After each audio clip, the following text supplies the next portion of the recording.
Assalamualaikum warahmatullahi wabarakatuh. Puji syukur kehadirat Allah Subhanahu wa Ta'ala yang telah melimpahkan nikmat, iman, dan ihsan kepada kita semua, sehingga kita bisa bertemu wajah di sini.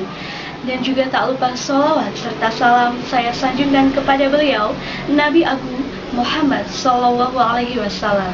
Semoga kita mendapatkan syafaatnya di yaumul akhir nanti. Amin. Allahumma amin.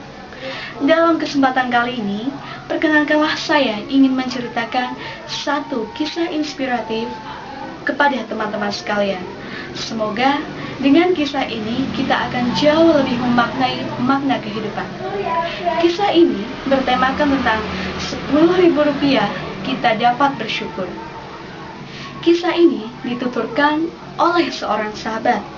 Dia bernama Budiman. Sore itu, dia dan keluarganya pergi berbelanja. Budiman mengajak anak dan juga istrinya. Mereka berbelanja sangat banyak.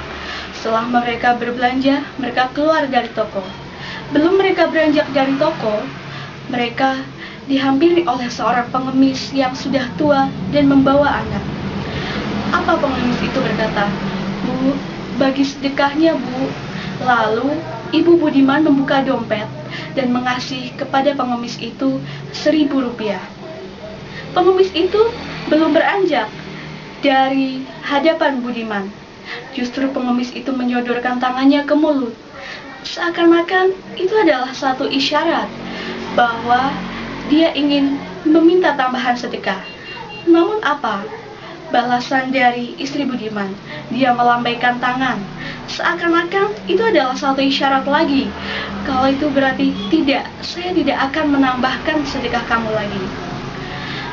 Di kesempatan yang sama pula, Budiman pergi ke sebuah ATM Center. Dia akan mengecek saldo. Kebetulan juga pada waktu itu adalah tepat tanggal dia gajian. Dia akan mengecek dan juga akan tarik tunai. Setelah dia pergi ke ATM, dia tarik tunai. Dan didapatinya di dalam dompet itu ada uang Rp10.000. Ditariknya uang itu, lalu dia lipat kecil-kecil dan dikasihkan kepada pengemis yang tadi. Apa respon dari pengemis itu? Dia sangat senang sekali mendapat tambahan dari Budiman. Dia sangat bersyukur sekali. Alhamdulillah, Alhamdulillah. Akhirnya saya mendapatkan tambahan rezeki, ya Allah. Terima kasih Tuhan telah menambahi saya rezeki. Semoga Tuhan menjadi keluarga yang sakinah, keluarga yang tenang, keluarga yang selalu bahagia. Dan Tuhan juga mendapat rezeki yang banyak dari Allah, rezeki yang barokah. Budiman tidak menyangka ia akan mendengar respon yang begitu mengharukan. Budiman mengira bahwa pengemis tadi hanya berkata terima kasih saja. Namun apa? Dia justru bersyukur, berucap syukur kepada Allah. Dan tak lupa, dia mendoakan keluarganya.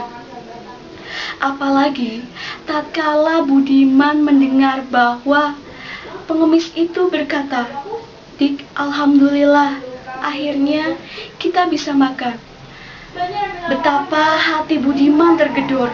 Rupanya wanita tadi sungguh berharap tambahan setelah diberi sedekah oleh istrinya tadi. Sejurus kemudian, mata Budiman menutupi kepergian dari pengemis itu.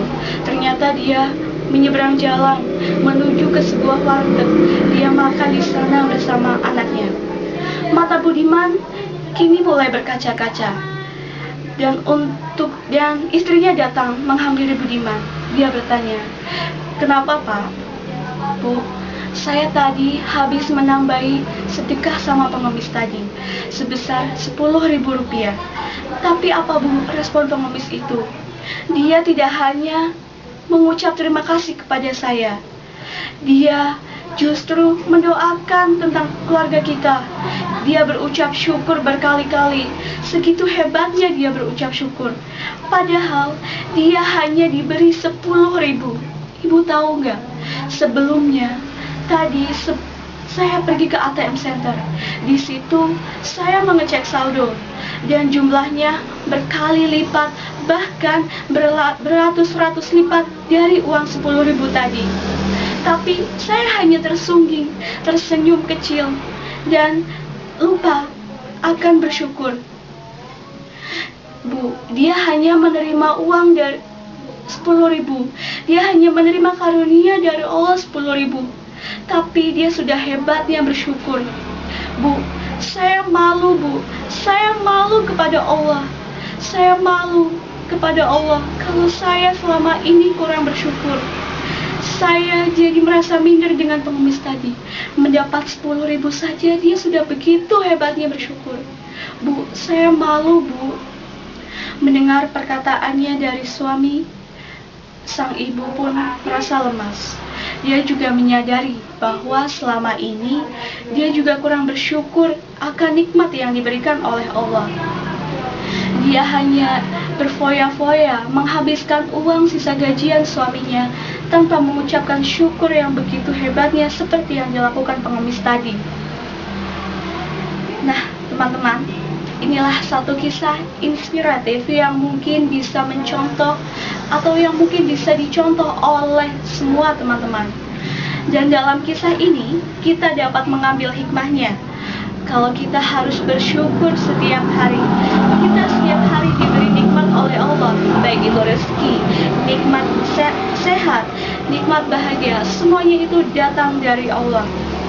Dan tak lupa pula, dalam kisah ini kita diberi sebuah pelajaran lagi, bahwa kita harus peduli terhadap sesama.